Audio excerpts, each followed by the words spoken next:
Avez-vous déjà remarqué que dans certaines villes, c'est la mairie qui gère directement l'eau, alors que dans la commune voisine, c'est une grande entreprise privée? Pourquoi ces différences?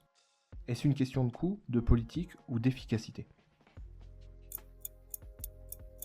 Flash FPT, le décryptage territorial.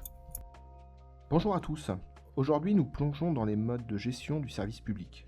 Entre la régie, où la collectivité fait tout toute seule, et la délégation de service public, où elle passe la main à un partenaire, le choix est stratégique. Comment nos élus décident-ils de l'organisation de votre cantine, de vos bus ou de vos déchets?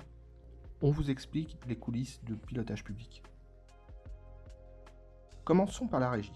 Ici, la collectivité assure le service avec ses propres moyens, son propre budget, ses propres camions et ses propres agents, des fonctionnaires ou des contractuels. L'avantage, c'est le contrôle total. Les élus décident de tout, tout le temps. C'est souvent perçu comme un gage de transparence et d'indépendance vis-à-vis des intérêts financiers. S'il y a un bénéfice, il est réinjecté directement dans le service ou le budget communal. Le revers de la médaille, la collectivité assume tous les risques. Si une canalisation explose ou si le prix des matières premières s'envole, c'est le budget de la mairie qui encaisse le choc. Cela demande aussi une expertise technique très forte en interne. A l'inverse, il y a la DSP. La collectivité reste propriétaire du service, elle fixe les tarifs et les règles, mais elle en confie l'exploitation à un tiers, souvent une entreprise privée, pour une durée limitée, entre 10 et 15 ans. Il existe plusieurs formes de DSP. Il y a l'affermage. L'entreprise utilise les installations construites par la mairie et se rémunère sur les factures des usagers. Ou la concession. Plus lourd encore, l'entreprise doit elle-même financer et construire les équipements, comme un parking ou une piscine, avant de pouvoir les exploiter. Pourquoi choisir une DSP? Pour bénéficier du savoir-faire technique d'un spécialiste et transférer une partie du risque financier au privé. C'est l'entreprise qui doit se débrouiller pour être rentable. Ensuite, il y a des solutions hybrides.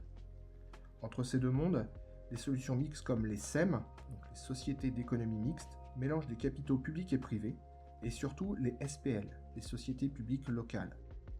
Ce sont des sociétés anonymes, mais dont le capital est 100% public. Elles offrent la souplesse d'une entreprise privée, mais restent sous le contrôle exclusif des élus. C'est un modèle qui explose ces dernières années, car il permet de garder la main tout en étant très réactif sur le terrain. Au final, il n'y a pas de meilleur mode de gestion universel. Le choix dépend du contexte local. Une grande métropole aura les reins assez solides pour une régie des transports, tandis qu'une petite commune préférera déléguer son assainissement à un expert. L'essentiel reste le contrôle. Même quand elle délègue, la collectivité reste responsable de la qualité et du prix du service devant vous, les citoyens. Partagez l'info et mettez 5 étoiles pour faire découvrir Flash FPT à vos collègues. Vous l'avez compris, qu'elle soit en régie ou déléguée, l'administration cherche toujours l'équilibre entre coût maîtrisé et qualité de service. Merci de nous avoir suivis, bonne révision à tous et au prochain épisode.